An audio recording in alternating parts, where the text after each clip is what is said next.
Hi everyone, I'm Emily. I am the North Texas FTC Regional Head Referee. This video today is to act as the Flower Mound Scrimmage Drivers Meeting.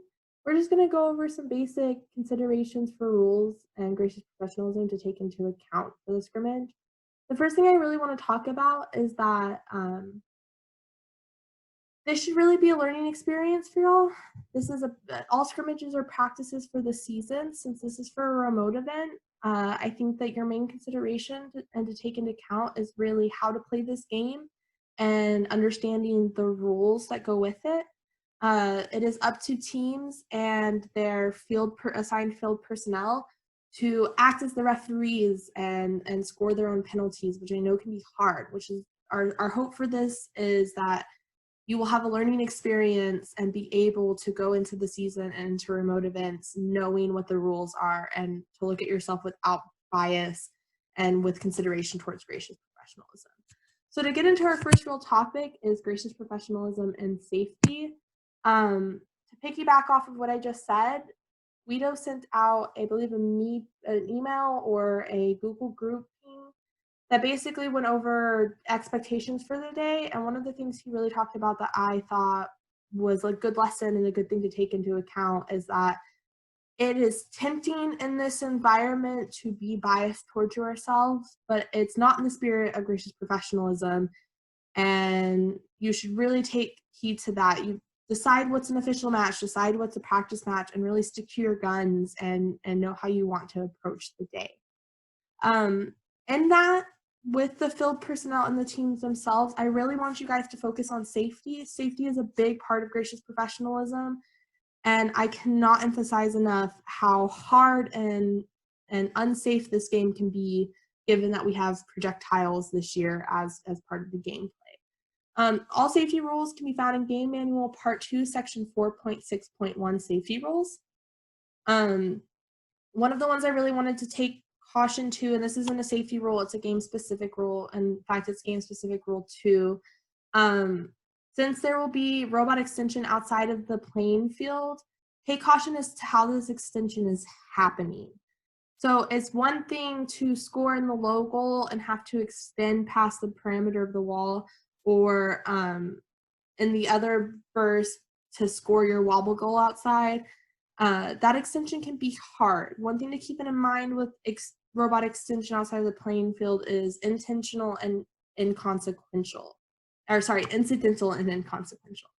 A good example I can give of this is last year we had a robot that extended outside of the border of the field, and even though it was incidental and they didn't mean to do it, it was not inconsequential because the robot actually ended up hitting one of our referees. So we had to penalize this team for that instance because it hurt one of our referees.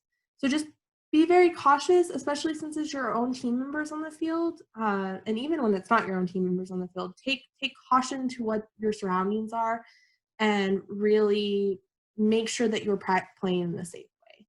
Another thing that I really think is important with safety is matches must not be played unless you have the proper safety gear. I believe it says GS3 on my document. I'll change that. It's actually safety rule 3. This includes eye protection, wearing your hair up, wearing closed-toed shoes, any of those things. Like I said, this is a projectile-based game. I will be very surprised if someone does not get hit with a ring. And even in that, there are loose parts, there are hardware pieces that could be coming out as you're launching, and wearing safety glasses is so important this year, as it is every year. So just make sure that when you're on the field, you're wearing safety glasses. I know that it can be hard if you're not typically wearing safety glasses in your shop to remember to wear them when you're on the field, but you need to. That's sort of the bottom line. It is your discretion to make sure that you are doing that.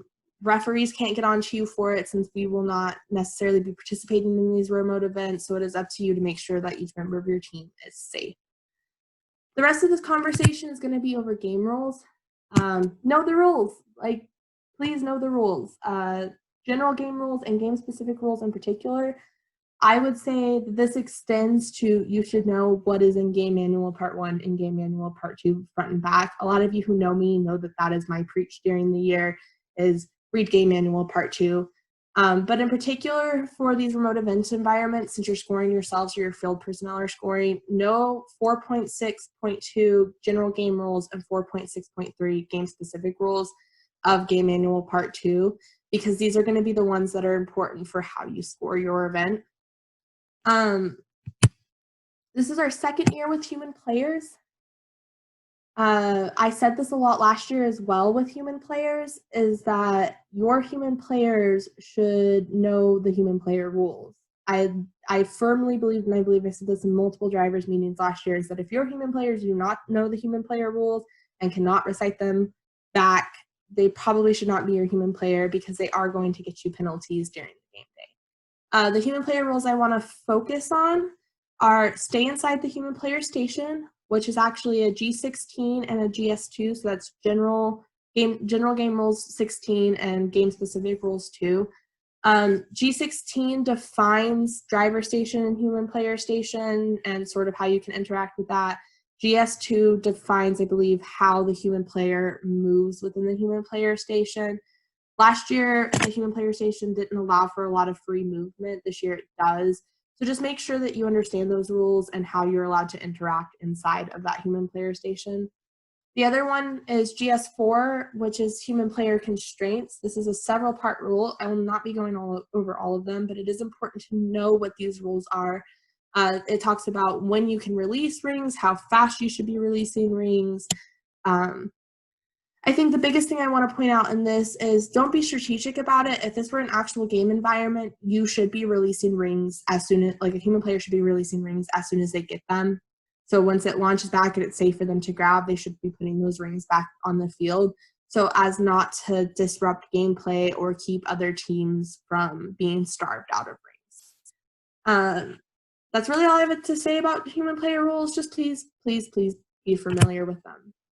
The next one is team rules.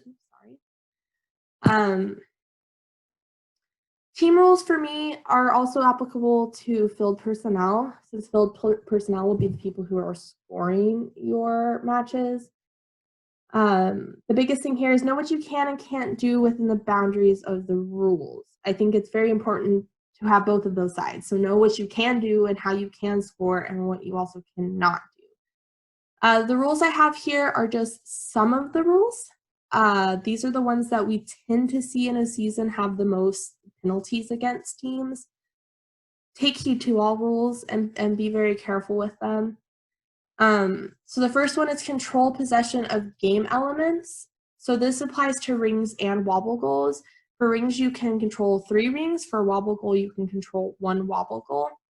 Control and possession are glossary terms. There's a glossary in Game Manual Part 2. I suggest going through the glossary as well and really familiarizing yourself with what control possession are, what's in versus completely in, the different zones and things like that. The big one I want to pay attention to here is GS6 1.A. This is plowing versus herding. The game manual only specifies this for rings because I believe this is where we're going to see it the most. So plowing is an instance where if you're driving your robot and you have 3 rings and you run into a 4th ring and this ring kind of drags with you for a little bit and start the motion of it, try to get rid of that ring as fast as possible, but that where you're unintentionally driving into like 1 ring or something and just trying to get to where you're going regardless of what's going on with the rings on the field, that's fine.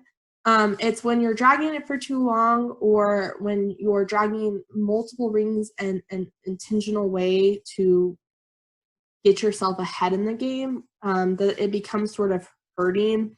Herding is pushing those in a strategic manner that makes things easier for yourself or harder on your opponent.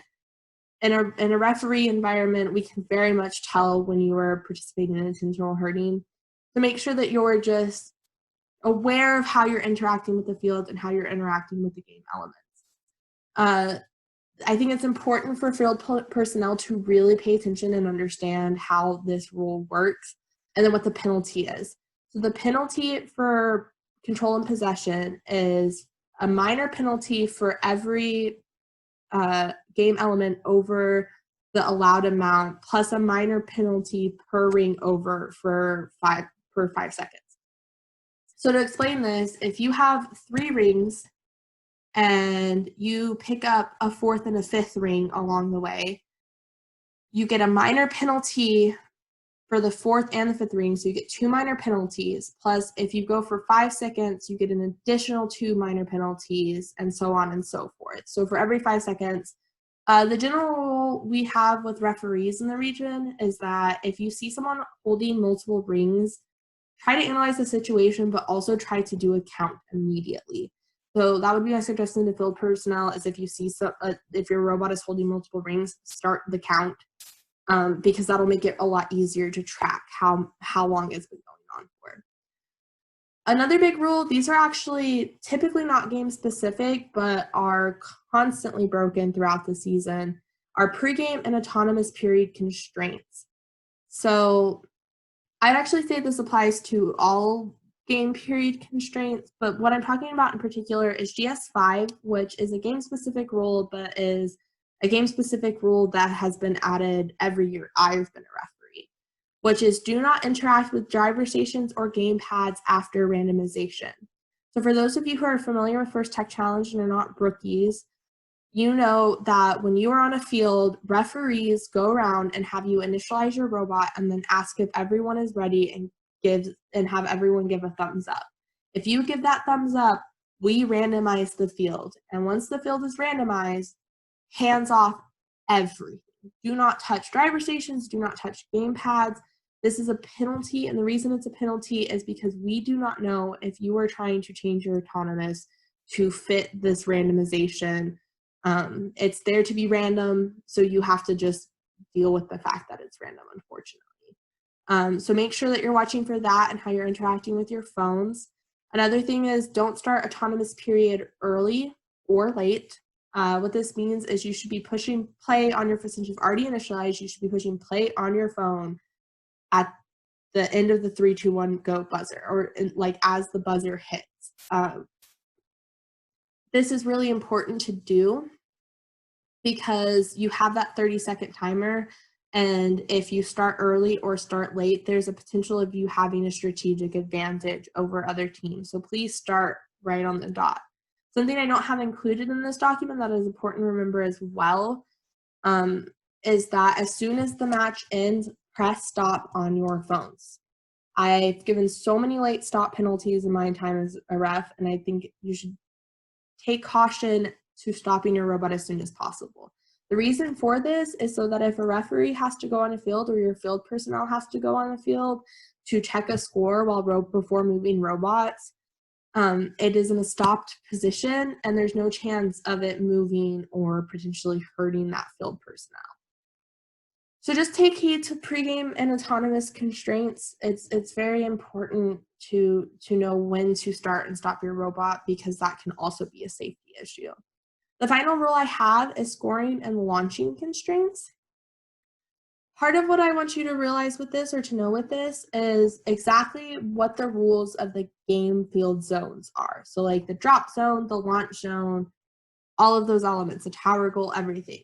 Knowing those constraints is really important because, for instance, with the launch zone, you have to be completely in the zone, which means that the second that you cross any part of that white line of tape separating the launch zone, you are out of the launch zone.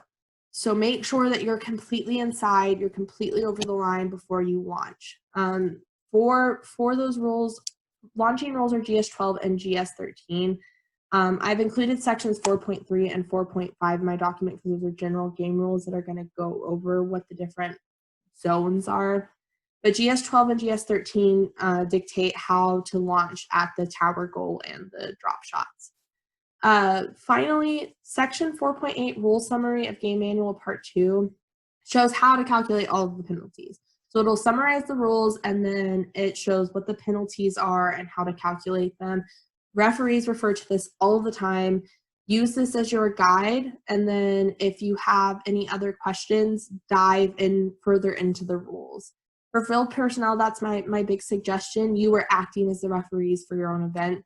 Is if you see something suspicious or something you feel like is a penalty, take take note of it, and then when the match is over, look at the game rules as you're scoring to make sure that it is or isn't. So I think that's pretty much it for me today. Remember that the goal is to play within the bounds of gracious professionalism. A lot of the guiding rules of FTC and gracious professionalism are in place to have a safe and fun game day.